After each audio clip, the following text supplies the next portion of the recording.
Oh, you could ask.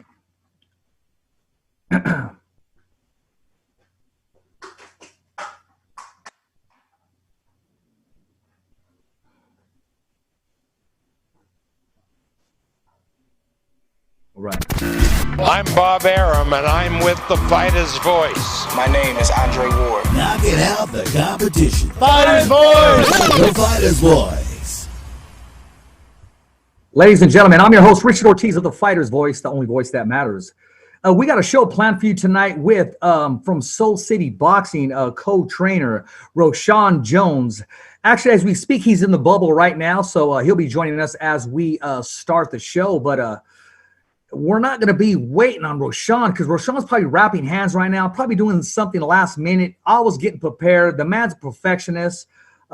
He's beginning to start to be a household name. And when I say that, I truly mean that. I mean, he is the future of boxing when it comes to training. But nevertheless, I'm going to let him tell the story.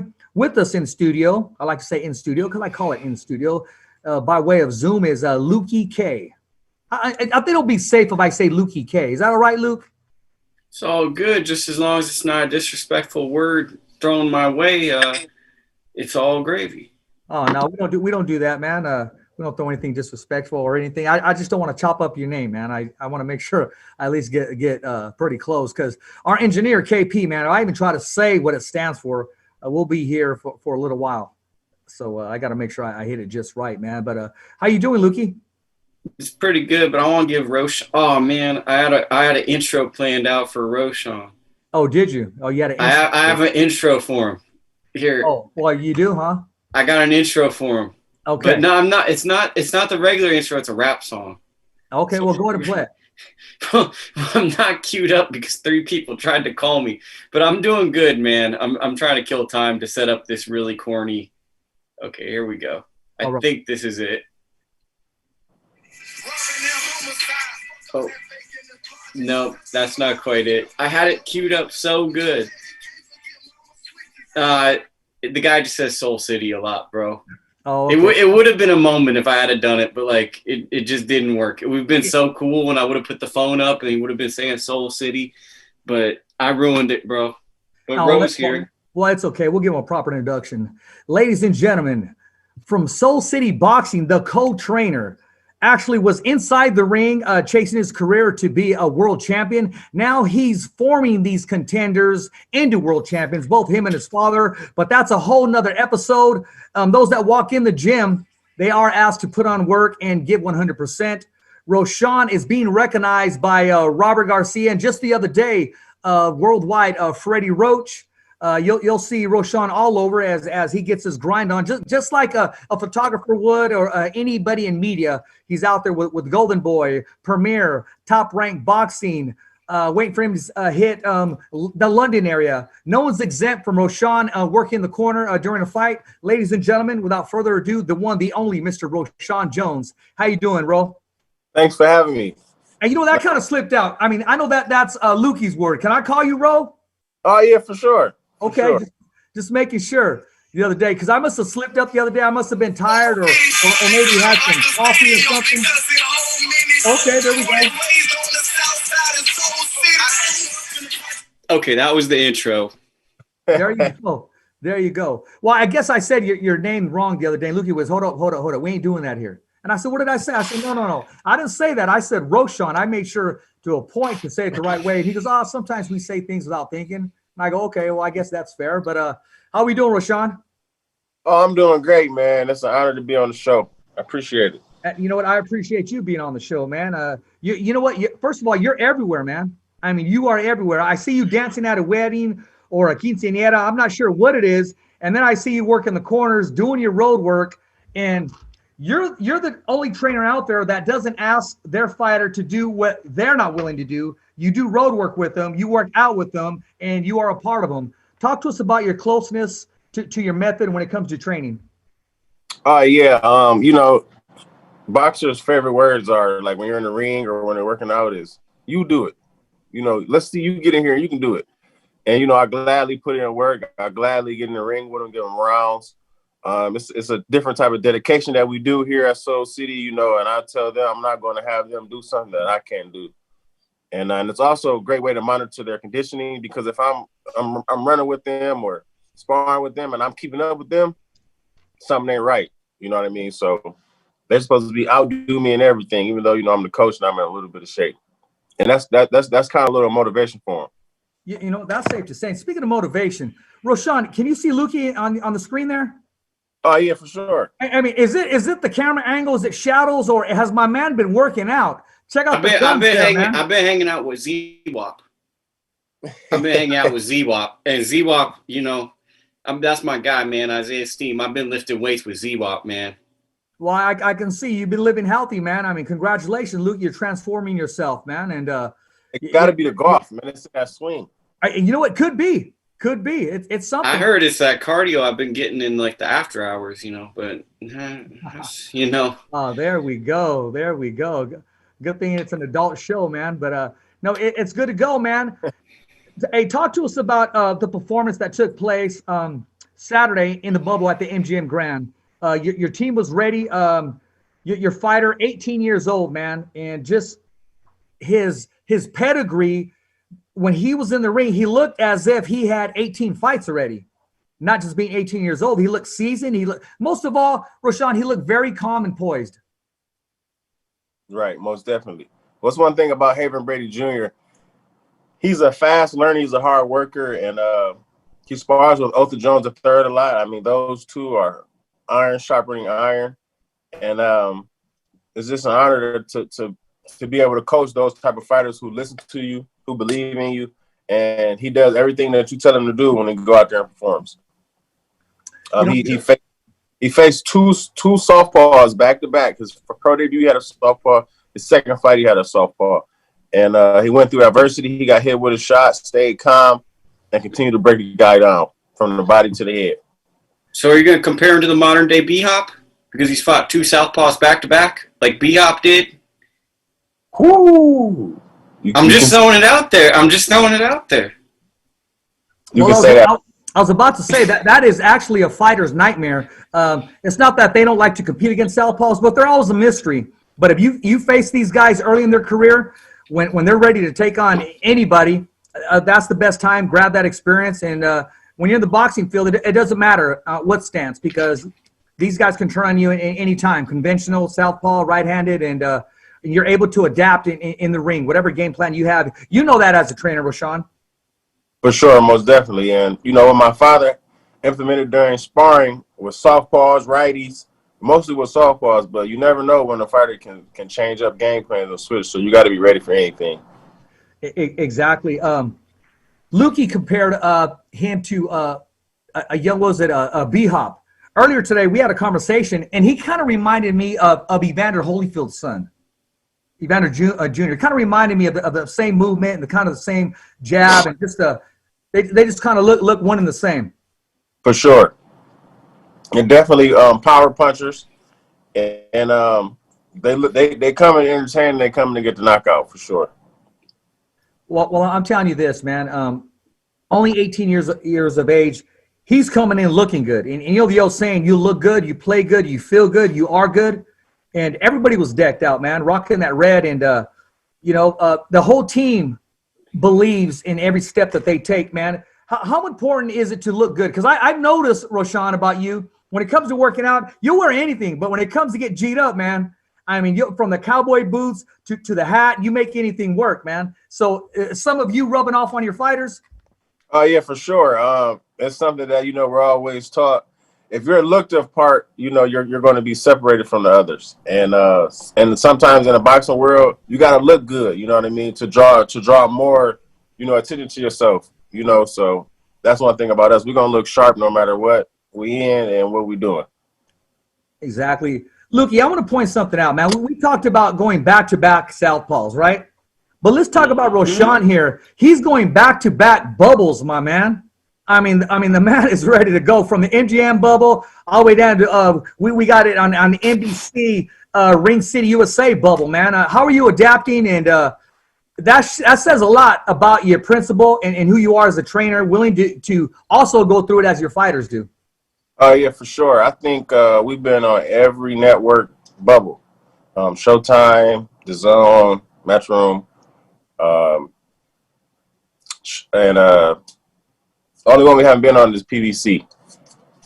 But every other bub we've been to, and you got to be mentally strong out here because you got to stay in the room, you know, and most of the majority of the time, you can't really be in a hallway talking to people. You're isolated. It's kind of like you're on house arrest, and you got to be mentally strong for that. Yeah, you do, and use that time to focus as best you can. Luke, you're kind of quiet out there, my man. I know you got to ask me a question. I'll tell you no lie. Like, get me something to get me in trouble, and I'll say something. I just did, man. I gave you some reference on going back-to-back southpaws in reference to back-to-back bubbles. I mean, like, if you want me to talk about Haven Brady, he's like 18 years old. Roshawn and ORTIZ Jones Jr. are doing great with him, but he's a developing fighter. Like, I mean, you can't really make – they're working on stuff. He's looking great. He's fighting tough guys. But it's not like I can compare him to these top-level fighters because he's just at the beginning of his journey. He's taking his first steps in the fight game. Like, he looks like a good fighter, but I don't want to rush to any judgment when he doesn't even know who he's going to be in 10 years, let alone who he's going to be a fighter in 5 years. You know what I mean? No, I hear you that too, but I'm going to be honest with you. I like what I see. I ain't going to say the man sucks. I'm not going to say the man has bad habits. I'm not going to say that he's lazy. I'm not going to say he's coming in sloppy. I mean, the man's looking good so far, so every step he takes is looking good, very well-tuned, comes from a great team, and sky's the limit so far from what I see. He looks like a young Oscar De La Hoya, if you want to ask me. I mean, how long did De La Hoya look on his pro debut? He came in with a Mexican flag and the American flag, but he still looked good. My man came in looking good. Today is what you see, and today is what you get. I mean, it's a little different. It's showmanship as well as entertainment, but facts are facts. And quote me on this. This 18-year-old is going to be a world champion. Well, I like that. I like the energy we're at right there. Like, I like this. I think this is what people are wanting to tune in for. They don't want just the regular stuff. They want this kind of stuff. I mean, Haven's good. With fighters that people I know or I'm around them, like, I'm not even really around Roshawn even. We just know each other well. I have a different view because I don't look at the positives. I only look at the negatives. So, like, for a fighter that I don't know, I can assess better unless I've seen them forever, like Gabriel Jr. Flores, who I just know is one of the special fighters. Like, it's like you have to be kind of like one of those guys that, like, you always get every fight wrong, but you say you're boxing expert.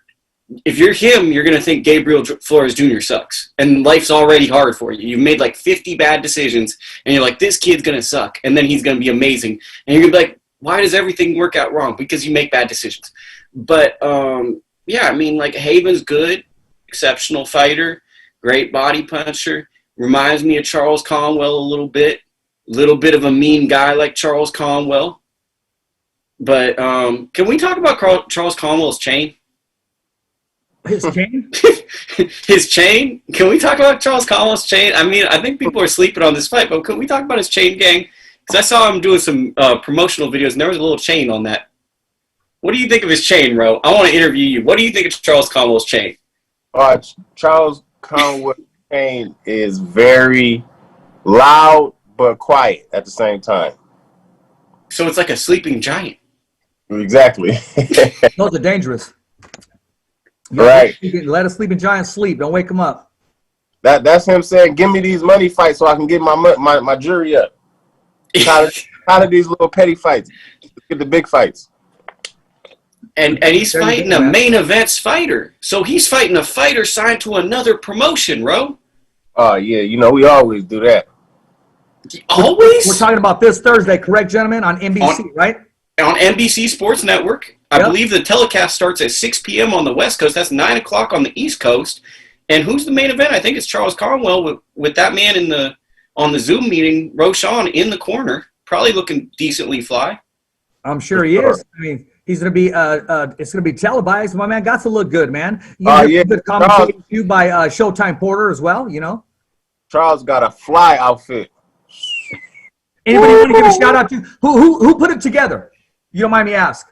I think him and Coach O put it together. They got a guy overseas. They put the front on the hood, put the design all on it. Okay. Woo! I'm telling you, he gonna be on fire on NBC. It's fire, huh? That's right. What color is it? Without giving too much away. Oh, I don't even think I can tell y'all. Oh, okay. You gotta put it in. We're gonna have to tune into that ring walk. Can you tell us what song he's coming into? We're debating with 3 songs. I think it's this one song. He like to have everything as a surprise. You feel Okay. me? Keep it. Yeah. So don't say the song, but just as long as it's not Black and Yellow by Wiz Khalifa. Right. We gotta work on his music selection. So sometimes he just get bored and just be like, let's play anything. So, you know, it's gonna be a good one. Roshawn, when you came in the ring, what was your song? What was on your list? I think I had some T Grizzly, some Kodak Black, and I can't remember the last one. I think it was a random song. I think you came out the Gucci Man Trap House. I feel like you'd walk out to that song, In My Trap House, and then you'd be gearing up to walk out. Right. Do you have any more outfits, in the closet? What was your outfit that you just knew, hey, I got to look good tonight? I mean, it was just fire. You knew it was fire the minute you put the trunks on. Oh, yeah. The best outfit is leather. Can't go wrong with leather. No, okay. Oh, you know what? I'm glad you said that. I want to ask you about that. That didn't play into the game as the rounds went on. It didn't get heavy for you once the water hit it. Oh no, because they got him out of there. It wasn't too long. Keep the car warmed up. All right, there you go. That's safe to say. Lukey, you know what? If you were on the other side, if you were inside the ring, man, what would be your music of choice walking into that ring? I'd have to sit and think on. I think it would be a rock song because I'm a white guy. So no, I think people want to do this when I come out. I think it would want to be like a rock and roll. I'd come out to like a real. I think I'd come out to Enter Sandman or something, and because like you have to. There you go. It's not just a decision of like what you want, right? It's like what the fans want when they see me. So if I play what I really listen to, they might be like, yeah, but we don't want you liking that. So it's like when you walk out, when you go to that next level, you got to also have a song that resonates with the people that want to cheer for you. Absolutely. So I think that I would definitely sit down. It would probably be a rock song, and it would probably be something where we could build upon it. But I can't give you like a definitive, it would be this exact song. Yeah, the crowd most definitely is going to determine what you come out to. Like if I was fighting in London, I'm coming up to Sweet Carolina. Oh, off the Carolina. There you go. Everyone's going to be singing with you like they care about you. If we was in the hood fighting downtown, I'm come out with some gangster stuff. If I'm in LA, I might come out to that Mexican music. Exactly. Like it, you know what I mean? You're ready with sombrero on straight. That's right.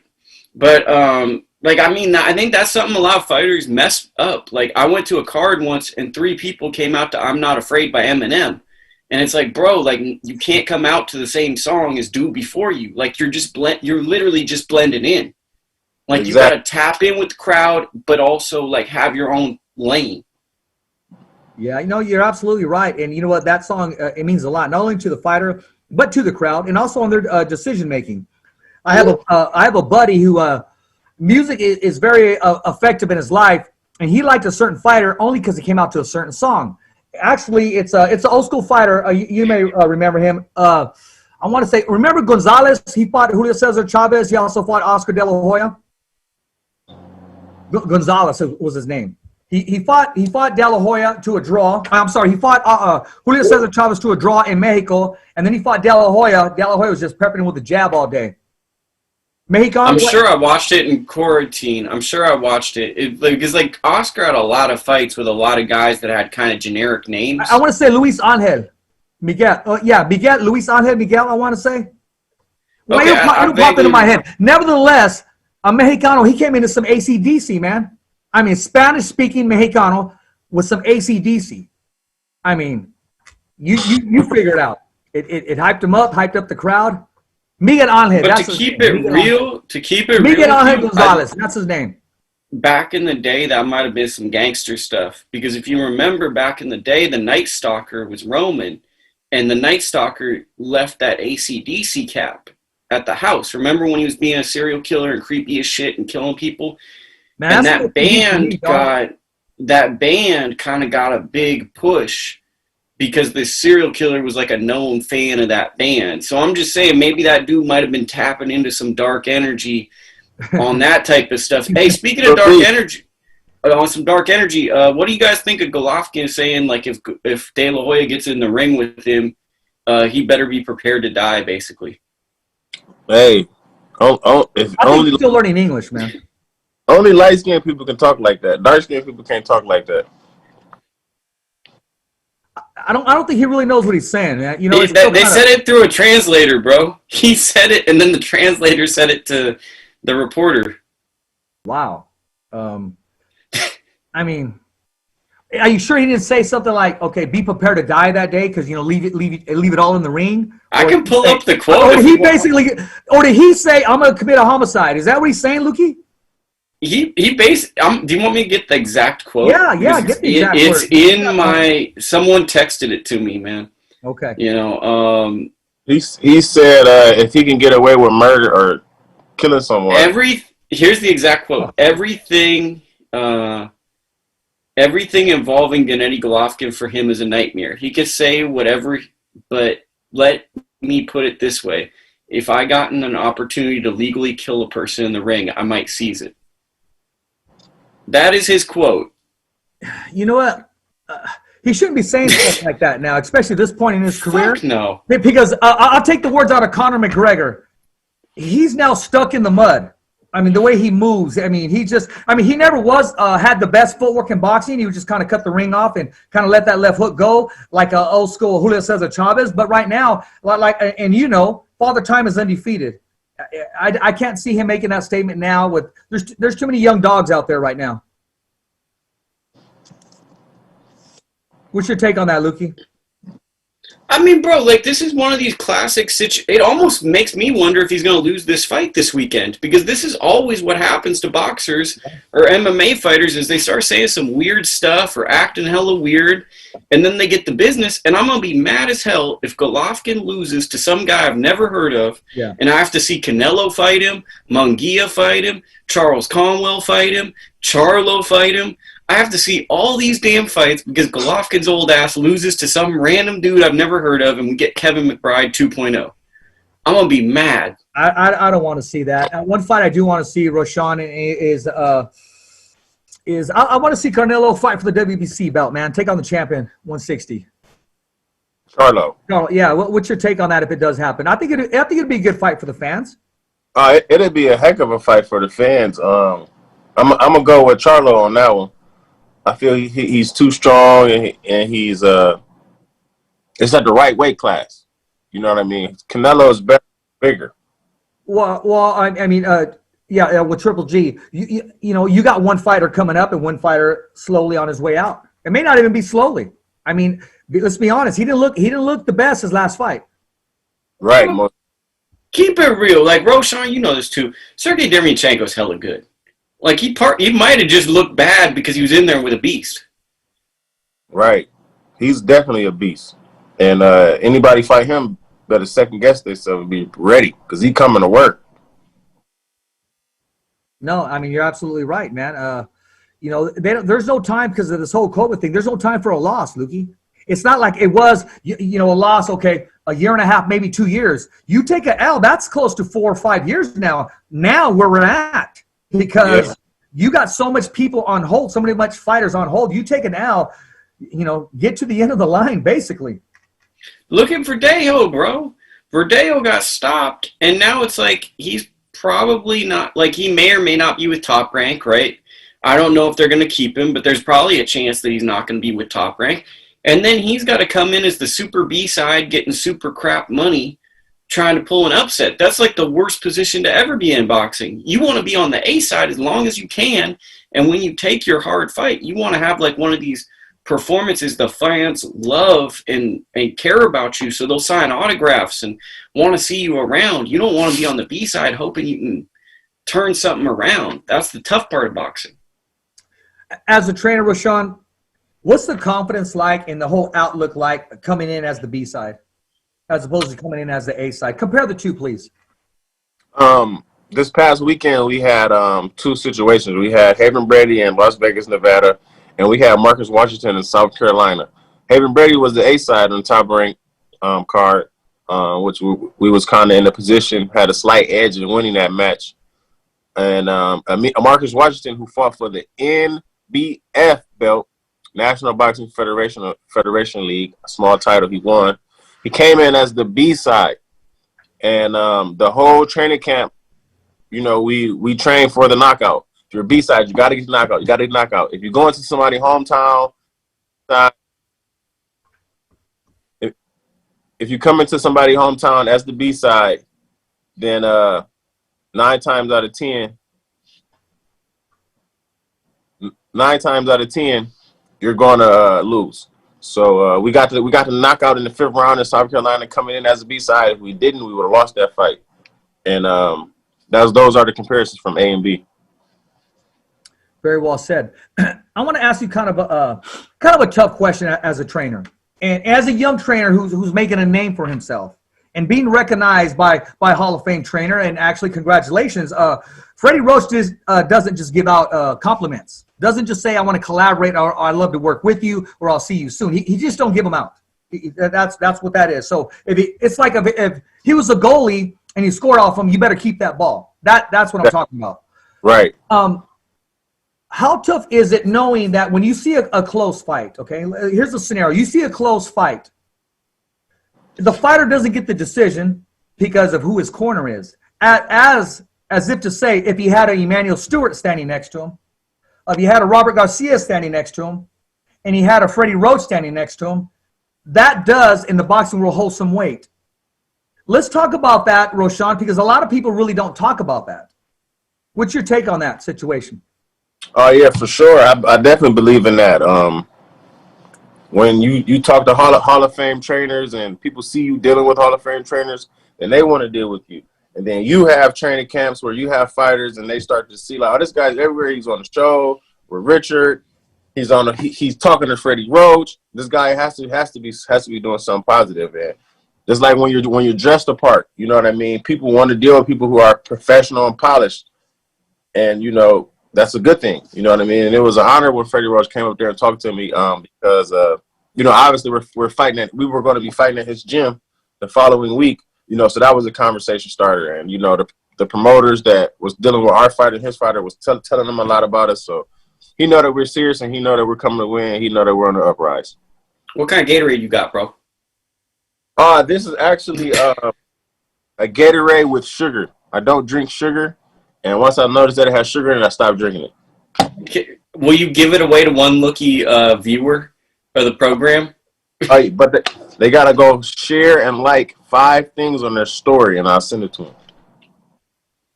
Okay. I'll let you guys have that one. We don't recognize any Gatorades, any sodas, or nothing, and usually take the labels off unless they're a sponsor paying some bills. But I guess there's some kind of sponsorship, and we'll rock with that. Lukey's paying the bills tonight. Dinner on Lukey. You already know, man. We already know, man. We do our thing, but I don't even know why the camera's back on me, man. It's all good, man. I like these spare of the moment questions. They're just right on wherever they need to be, man. There's no we don't have rules here, so to speak, or guidelines. We don't have, you know, hey, make sure we do this and that. However you feel, man, just let it go, Lukey. I've known you for certain years now, and I always go to you when I got a question or need an honest answer, and you know, you don't shy away from giving an honest answer. That's why I continue to talk to you and respect everything that you're doing, man. But I got to ask you this, man. I don't believe in the word luck, but bro, you had 2 holes in 1 year, and during COVID. Talk to us about that, man. What's going on with you? I mean, that's just, like, I can give you the technical answer, or the one thing is there's a $10 course by my house. I play a lot. Okay. Then, like, Ro would understand this. I'm a very technical person, so I break things down technically, and then knowing if I'm going to play the $10 course, I strategically worked on things to improve my chances on each one of those opportunities. So I just focus solely not on getting better, but optimizing shots for those holes. So then when you go to the driving range, you don't work necessarily on improving your game, you work on optimization of that. So that's basically what it is. Right on, man. And by any chance, did you give some golf thing my email? Dude, because they're freaking blowing me up with golf balls, golf clubs, and all this golf stuff, man. After we had a conversation saying I want to learn how to play golf, I'm thinking maybe Lukey gave it away or something. Right? I wish, but I think that's just Google. Because a lot of times when I say things, I start getting weird stuff. So I think that's just the new technology thing. I guess so, man. But Yeah, there's a time and a place for that. But I definitely want to pick that game up, for relaxation, maybe make some deals and have some good conversations, man. But and I had 3 hole-in-ones this year. I forgot to say, I had 3. My bad. Okay, Yeah, I had 3 this year. Blackbeard's counts, right? Yeah. No, I had 3 hole-in-ones. Wow. Damn. Some people don't get that in a lifetime, and there you are. Roshawn, do you play? There's a lot of things in my lifetime a lot of people don't get that I get. So. Okay, there you go. Yeah, I just started my first process of learning how to hit the ball, get my form down, and I kind of like it. It's very peaceful, relaxing. I just started like 2-3 weeks ago, so I got some couple tips from Lukey on my shoulder position and my leg position, and I think I can be good at it. Yeah, Ro's gonna be good at it. It's just like you just have to learn some stuff and be hella humble. Like what messes people up about golf is people want to be diesel at golf, but then they're too arrogant, and then like they don't assess themselves fairly. So they'll think they're up here when they're down here. It's very similar to boxing. Like imagine if you kind of like are a mid-level boxer, but you're like, but I could jump in there with Charles Conwell and I could whoop on him. And then you get in there with Charles Conwell and you get stopped in 2 rounds. So now you got to lie to yourself or you got to be real. And golf is all about having that real conversation and not lying to yourself, like boxing. Sean, you love holding the mitts. You also love lacing them up, man. Who do you have the most fun with when no cameras around or nothing? It's just you and some of your pupils, and they say, "Hey, come on, coach, let's get some rounds in." And that's my only thing that I have. Like if I'm training you and we in the gym, I'm not gonna come up to you and be like, "Hey, come on, let's get the mitts." You gotta actually be like, "Coach, let's go. I'm trying to get some mitt work in," because I don't want to seem like I'm forcing you or, you know what I mean, making you work. It got to be in you, not on you. And the person that I like hitting the mitts with is I would say Charles and Ota, because I've been hitting the mitts with them so long. Like I don't even have to say nothing. Like most of you that can know like how I'm lined up, where to hit, how to hit, and the one that definitely can go for a long time is Charles. As far as power punching the longest, keeping his hands up the best, not getting tired as much. Haven Brady is up there too. He's getting up there, in the midst. So it's all about. What about WAP? Oh yeah. Whew. WAP. What about WAP, man? That's my guy. I told him I'm gonna buy a shirt from him, and he said $25. What size? Man, WAP power, and WAP has the best jab in the gym. His jab is what's gonna win the world title. I like that you said that. Earlier, you mentioned Gabriel Flores Jr., and I was about to say one of the best jabs in the division. That's just my take on it. A jab is key, Roshawn, to a boxer's career. Key. You can use that anytime during the fight. Anytime. Hurt, not hurt, setting it up, taking a break, setting the tone. Anytime. There's no agenda on it. Exactly. And as you can see from the last fight this weekend where Verdejo, he got stopped with a jab. Put the jab right on the chin, and he couldn't continue. The hardest punch in boxing is a stick. If you extend a stick on somebody and they walk into it, that's the hardest punch in boxing. Yeah, Larry Holmes, one of the best jabs in the sport, and actually would put people on their butt with that jab. Larry Holmes will beat your ass with his jab. Larry Holmes would be like walking around all fat and just touching. I get it. Yeah, and late in his career, he started dropping it down to his hip, but he was still successful with it. Yeah, Larry was a cold motherfucker, man. No, he was, man. And since we're on this topic with some of the old fighters that have paved the way, man, with the exception of Muhammad Ali, Roshawn, who are some of the give me 3 great heavyweights that you got to see or just heard of or you read on or just saying, man, this guy's resume is just through the roof? Muhammad Ali. I said with the exception of Muhammad Ali, because I really know Muhammad Ali there for everybody. Yeah, heavyweight. My mind got Muhammad Ali. George Foreman. Jack Johnson. Yeah, Jack Johnson. And Joe Louis. Those are the heavyweights that come to mind when you're talking about heavyweights. Hey, Jack Johnson was a G, man. He flipped the whole script. They loved to hate him, but he did it anyway. And he put it in their face too. When he said, "What do you mean I'm not coming in this restaurant?" Okay, then I'll just buy this restaurant then. Now what? That's how gangster he was, man. Exactly. Going 20-something rounds in the heat, dropping off teeth off them small, and they weren't even gloves. They were like mittens. Today you'd wear them to go play out in the snow. Exactly. They didn't have no padding on them gloves, and that show you what type of mindset those people were back then. Yeah, exactly. No, he opened a lot of doors, man. And what's your pick, Lukey? 3 heavyweights, man, from the old school. Well, before I get into that, Charles Conwell was from that school. So even though Charles is hella young and all of that, Charles is really one of those old school dudes that's in the new school. So I want to say that before. My pick would be Joe Louis, Mike Tyson, and who'd be my third? I'll say Larry Holmes. I'll throw Larry in there. There you go. Those are top guys, man. You really can't go wrong, man. I mean, I like the power of Ernie Shavers, man. I mean, he was just one of those guys that was just stuck in the middle. You know those guys, Roshawn? They're just good, but they're just in a jacked up era, man. I mean, they just happen to come in when they had the Kenny Nortons, when they had the Muhammad Ali's, and they had the Joe Frazier's and the George Foremans, and then you're stuck in that era right now. I mean, what the hell are you going to do? Talking about shoot yourself in the foot. It's like if you were a welterweight or a middleweight during the Roberto Duran area, Sugar Ray Leonard, Tommy Hitman Hearns, Marvin Hagler. You're just in the wrong era. You're very good, but you're just in the wrong era. Let's, without passing judgment or if this fighter hears his name tonight, don't get it personal or take it. What fighter would you say just happened to be in the wrong era? Felix Verdejo. Okay. You know what I'm talking about, Roshawn? I probably had to say Chris Colbert. Pow, pow. But you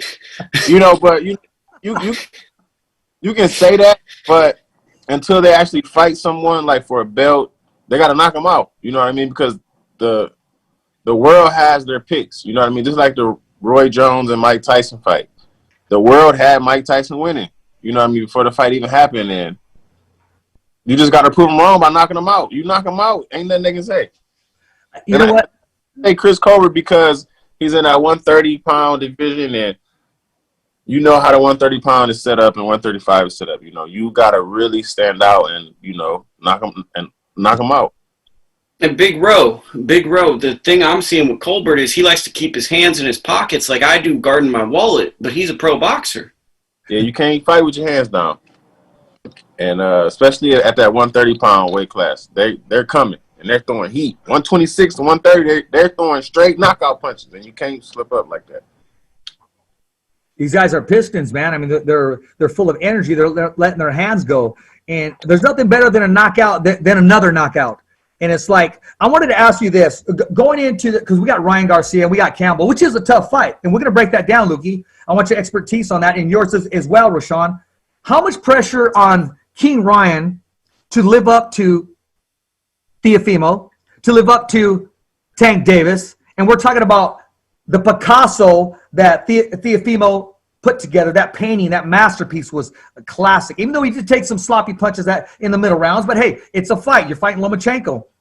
And also Tank Davis.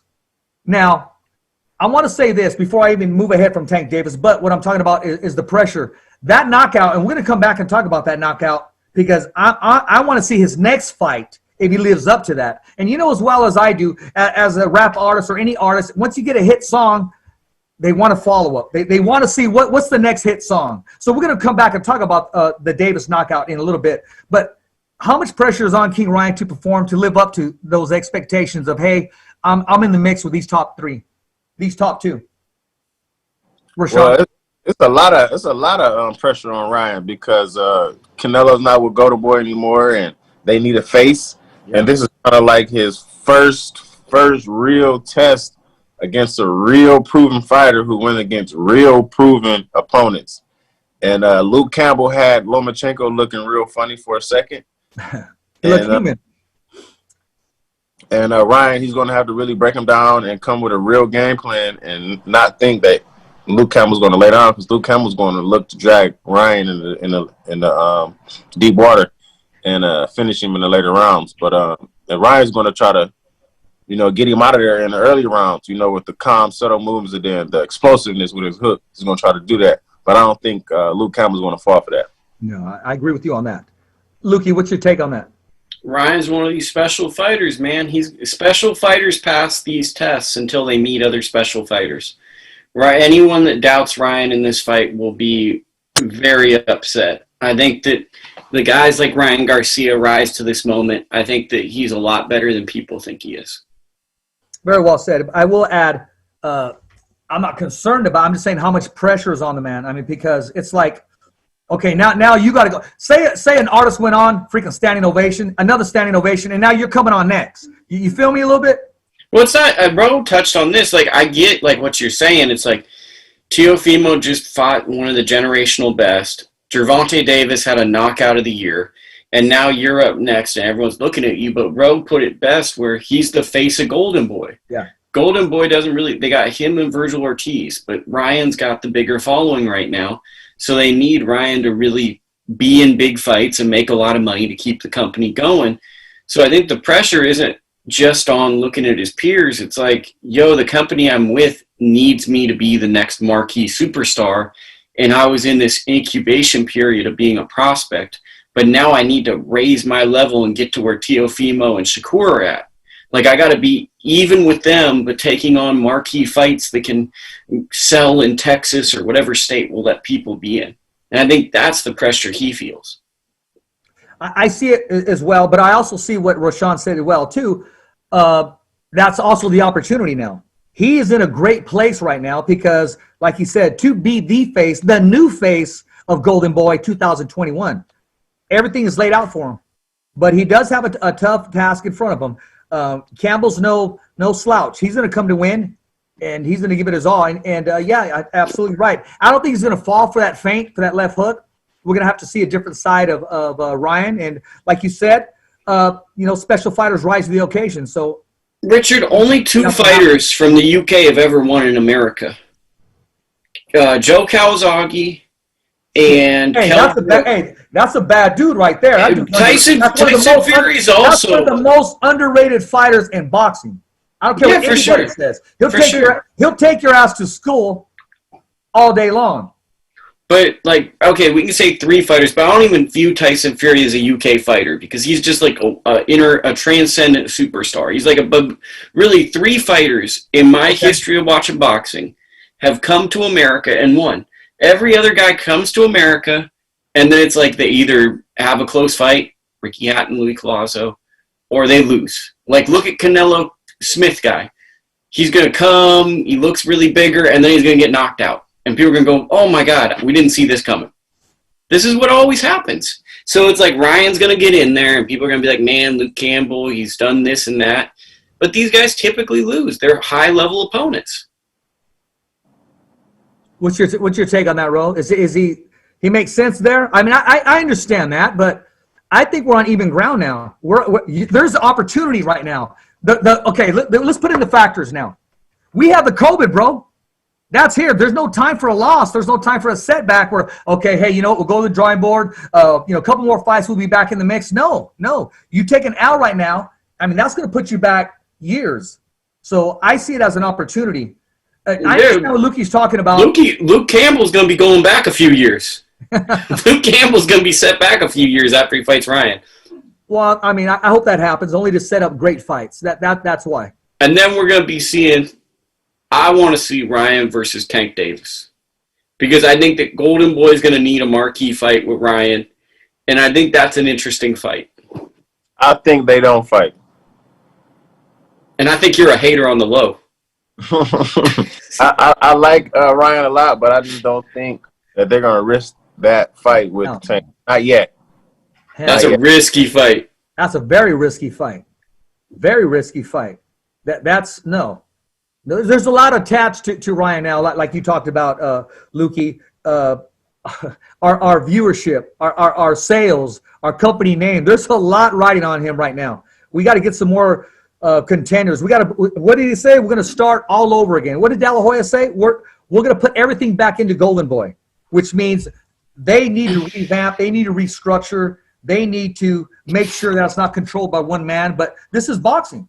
They also need a big fight. That also says to me, it's like, we need to get a big fight this year. So it's either Virgil Ortiz is going to have to fight Terrence Crawford, or Ryan Garcia is going to have to fight one of the 3 big guys out there, because those are the fights that are going to get that company a lot of money. Or Oscar De La Hoya is going to come out of the woodwork and fight Golovkin along with those guys doing it.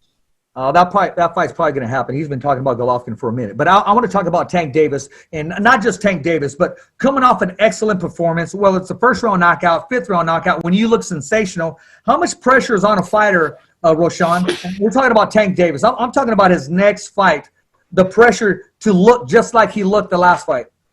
The expectation. Who do y'all know who he's fighting next or potentially fighting next? They were talking about a rematch with Leo.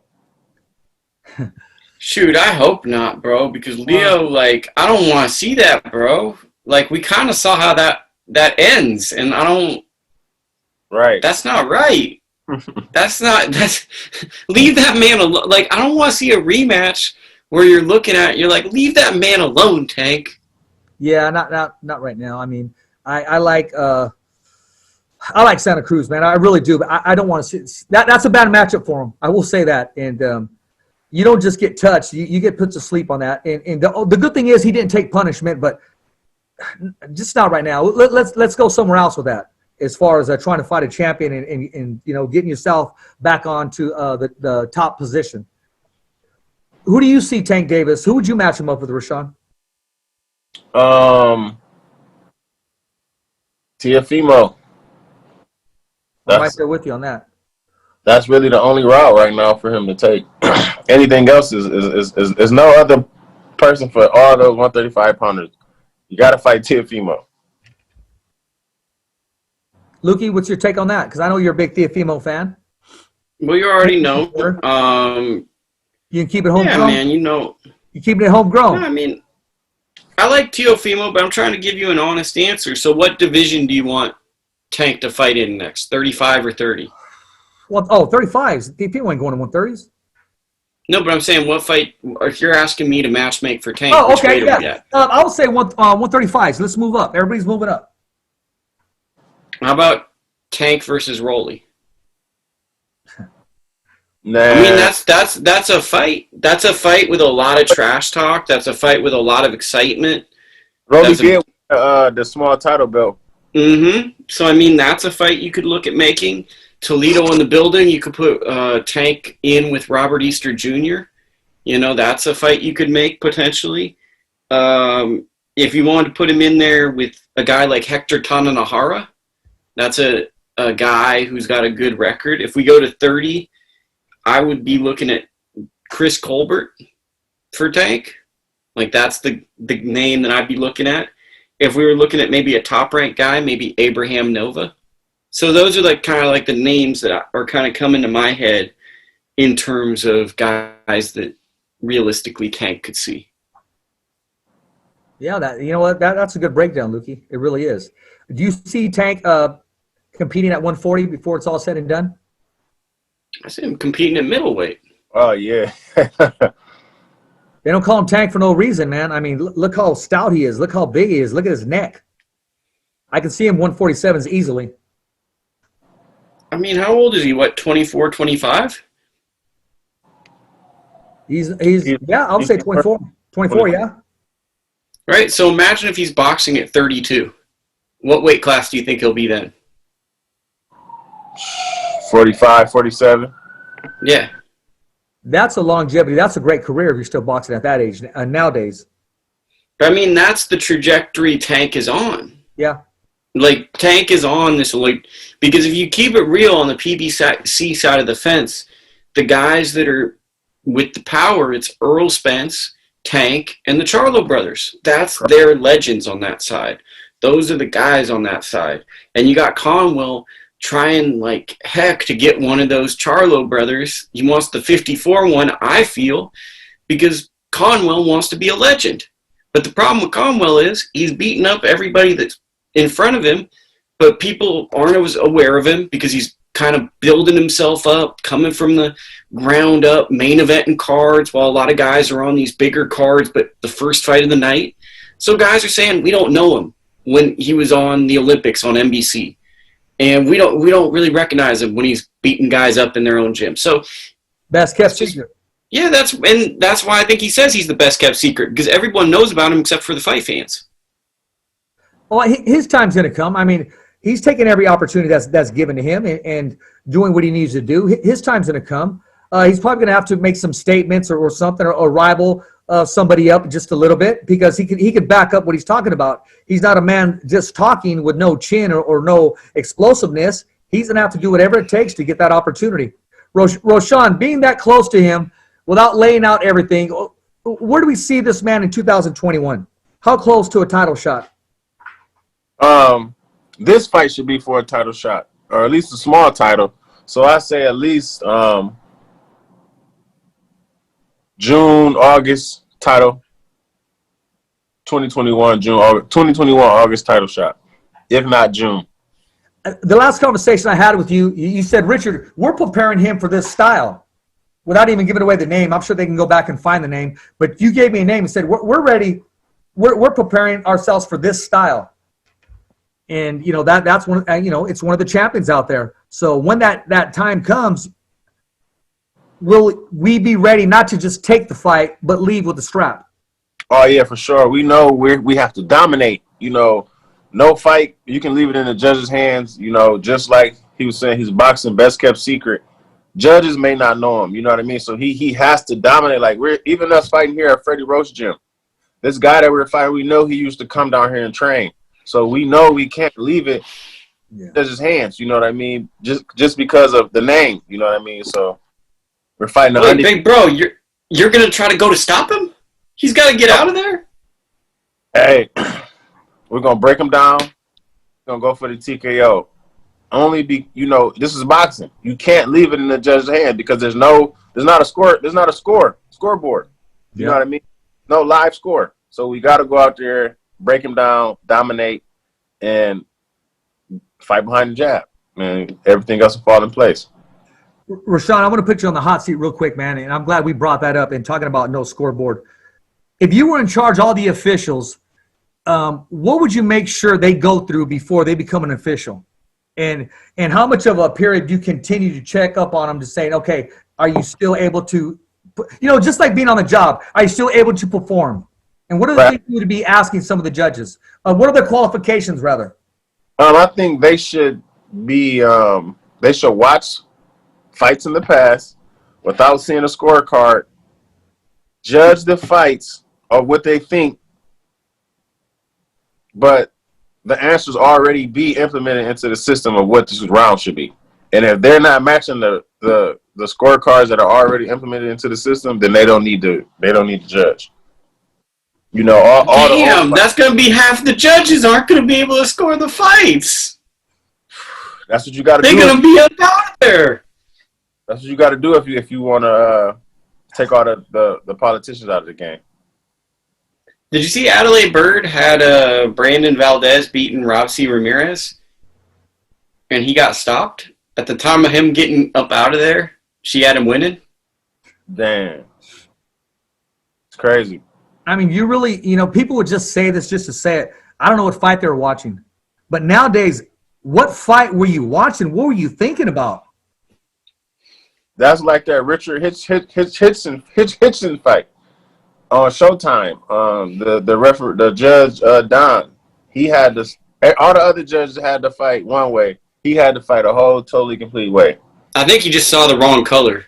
Like he just maybe he was colorblind. Maybe like he was scoring it, but he thought that the color Richardson Hitchens was the color he was scoring for. It had to be, because it was the exact opposite as the other two trainers or the other two judges. Or maybe he just can't see. Maybe he was just putting his hands up and trying to get some feel for it. Like radiation. You put your hand over the fire, you feel it is hot, just going with his own instincts, man, because these guys are far-fetched. I'm not clowning, but it is what it is. And by these decisions, you're messing with people's careers. You're messing with their bank accounts. You're messing with their name, longevity of boxing, and opportunity for the next guy. They go home, they start their lives and do everything all over again. My man's been through training, been through the road work, been through sacrifice, only for somebody who doesn't know exactly how to score a fight, make a decision, and that makes an impact on not only their life, their career, and longevity. May put them in a rocking chair before they want to be retired. Exactly. Let's keep it real, man. That's exactly what it is. People put their whole life into their training camp. That's just like the one fight on PVC last weekend. I can't recall that fighter's name.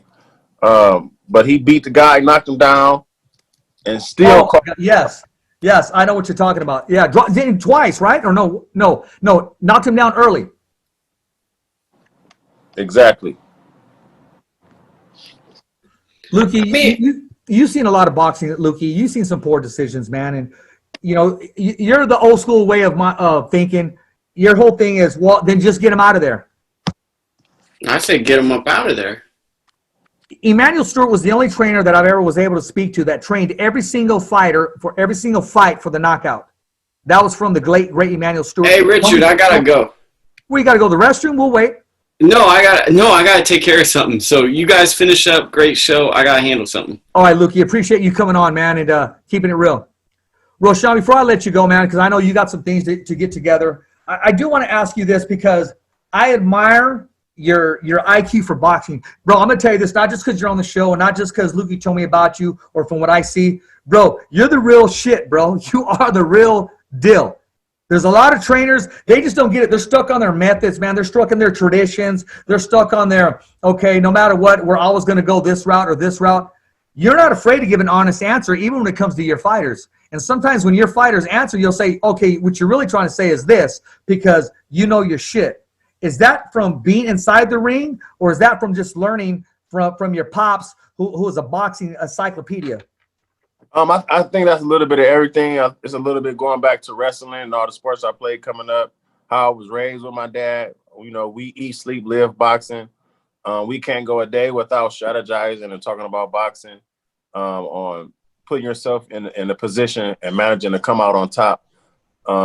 That's how we're raised. And, you know, if it makes sense, you got to go with it. You know what I mean? And that's why we are how we are today. You know what? You've dedicated your life to the sport. I mean, you go on the road wherever you need to go for your fighters and the opportunities that are out there, and you don't back down. I've seen you let reporters know. I've seen you let judges know. I've seen you let the next guy know that, hey, we're here to stay. That's not right if you don't agree with it. And you got your principles in place too. And you know that when that opportunity comes, you got to knock the man out. Exactly. That's just like when we were in Mexico fighting on the DAZN card. With under Chocolito and Estrada. You know, we had a 6-round fight. They changed our opponent 30 minutes before weigh-ins to an undefeated guy who was also co-promoted by the same company that we were fighting with in Mexico. So we knew the only way to win this fight, if they wanted us to fight, is we had to knock this guy out. We had to get a TKO. And you know, we boxed him all 6 rounds. You know, I thought we won the first 4 rounds. Slightly could have edged the last 2 going against the Mexican fighter. And they called it a draw. So, you know, you got to be ready for adversity. You got to be in shape to, you know, knock them out. And if you don't knock them out, it can go either way. But, you know, that didn't put us in a depression. You know, that just made us go even harder to let them know, like, you got to be ready for any situation that these promoters put you in. You know, I'm going to ask you to comment on this.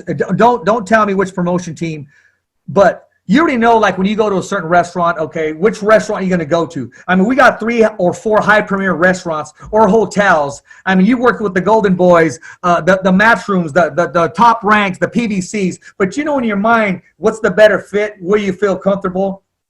You kind of chuckle to yourself and says, okay, man, I already know that when I go here, it's going to be this way, as opposed to here, oh, no, we're cool here because I feel comfortable here. They treat us right here, as opposed to, like, man, here we go again. Right. Right? Yeah, for sure. I know what you mean. It's a couple up there. It's top 2 that I know for sure that they're going to have everything right. You No hiccups, no none of that. And there's a couple of them that, you know, you're going to have to call a couple of times just to get it right. But today they get it done. And, you know, we're happy and grateful for the situation that we're in with these promotional companies. You know, man, I love you having you on the phone, on the show to talk boxing, because I always feel that we can go any direction you want to go. I mean, you know your history, you know your modern days, and you seem to know exactly what I'm talking about. I'm knowing where you're coming from, too, and that's why you're here. And I did say I wanted to have you back, but like anything else, you get caught up, you get busy. But I want to make sure, and I'm not just, you know, selling wolf tickets, man. I got to have you back in this new year, more than I had you this year. And even when you don't got a fight lined up, man, let's come on. Let's talk about some of the events that have happened before. What's your take on some future events and why events didn't pan out? Like, one, we're going to leave with this here, man. I don't know why we're not negotiating right now. And we'll talk about this as I leave for Spence and Crawford. And I'm going to drop the scenarios on you. You can let me know if you agree or not. And it reminds me of Marvin Hagler and Sugar Ray Leonard. When Sugar Ray Leonard invited Marvin Hagler and used him as a prop. Thought that we were going to talk about, hey, I'm going to match up against this guy, only to say, okay, I retire. Bud Crawford never goes on the road. You know this. He doesn't go watch another fight.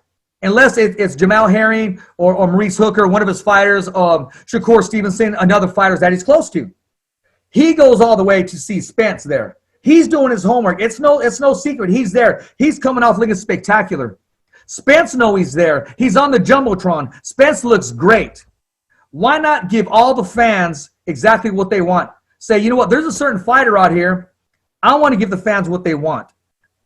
Everybody knows I want Bud Crawford. Invite him in the ring and say, you know what, you talk to your boss, I'll talk to mine. Let's make it happen. And we're talking about a following. I'm even getting goosebumps talking about it because that's the way it shouldn't went down. Instead, we got, okay, I'm going to go home. I'm going to assess what I'm doing, go back to my ranch. Are you kidding me? There's money on the table right there. That's marketing 1A. Roshawn, if he was your fighter, would that have happened?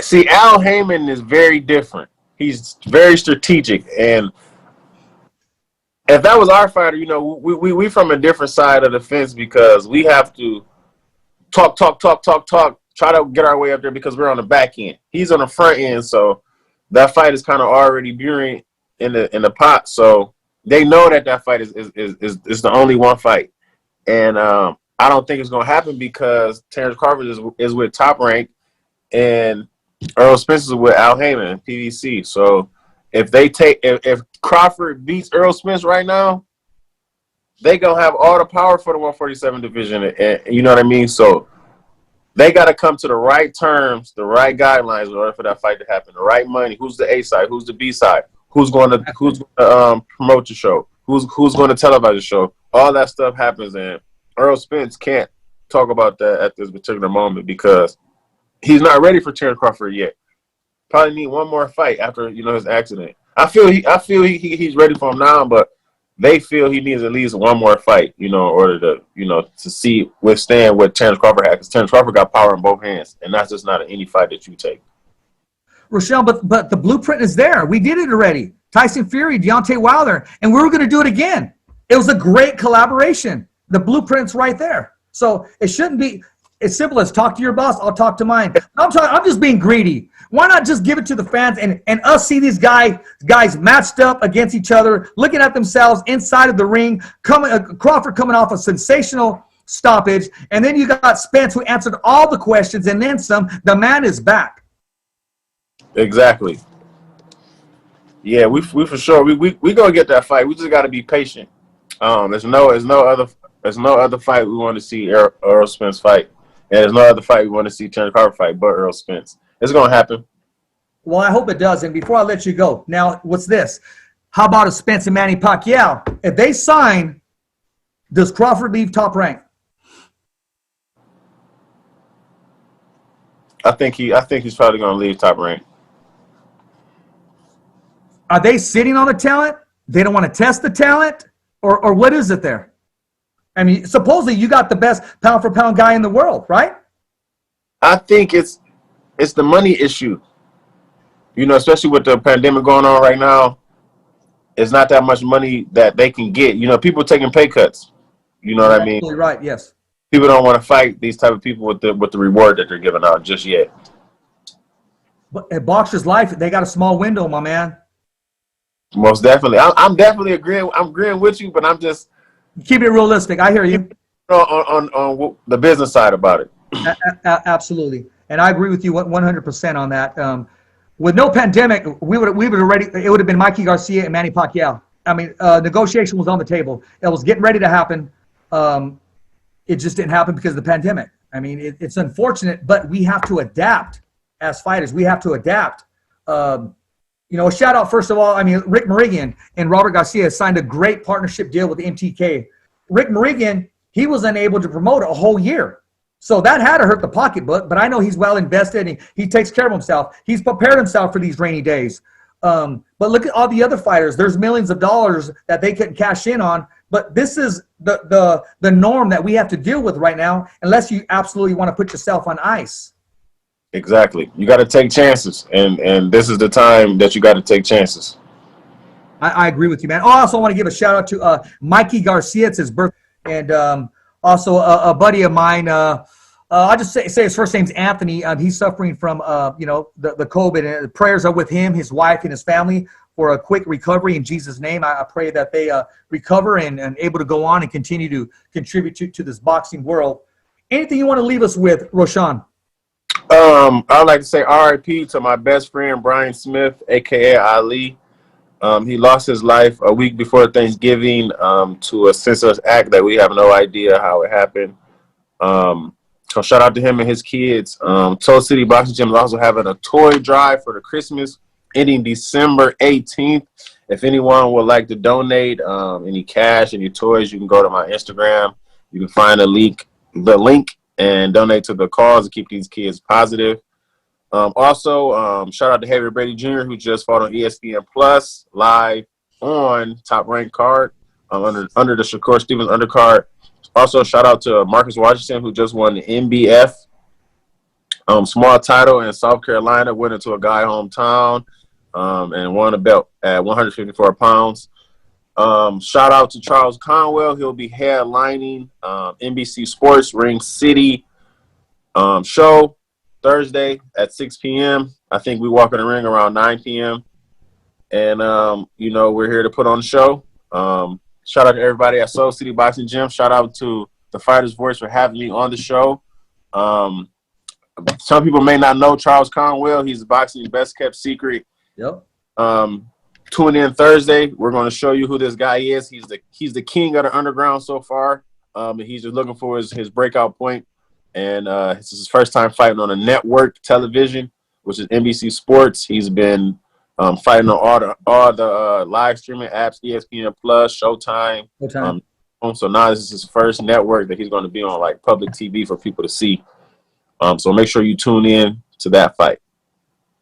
Right on, my man. Hey, appreciate having you on the show. Like I said, I can't wait to have you back and talk real. When I say boxing, real boxing, someone who gets it, someone who understands both the political side, the business side, and the side that just makes sense and just makes logic. And you know, it's not like it used to be. You take an L, hey, you know, back to the drawing. No, you take an L, you're taking years off your boxing career to get back on where you were. So you got to make good at your best opportunity. That was my concerns with Danny Garcia on how people are going to view him now and where they see him now in the 147-pound division. Exactly. He got a long way to come back, but he got to get right back in there. You know, and he's a great fighter, even though he took that L. He got to work on just not trying to counterpunch, you know, be first sometimes, and, you know, he'll get it. There you go.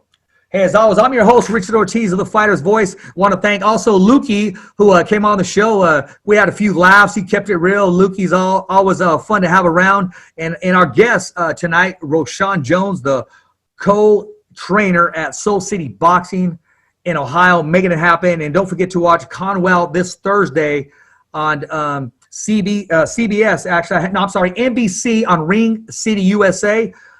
In the parking lot of Wirecard Gym, Freddie Roach, he opens up his gyms for the blue corner, the red corner, and who would ever think that boxing would take place in a back parking lot?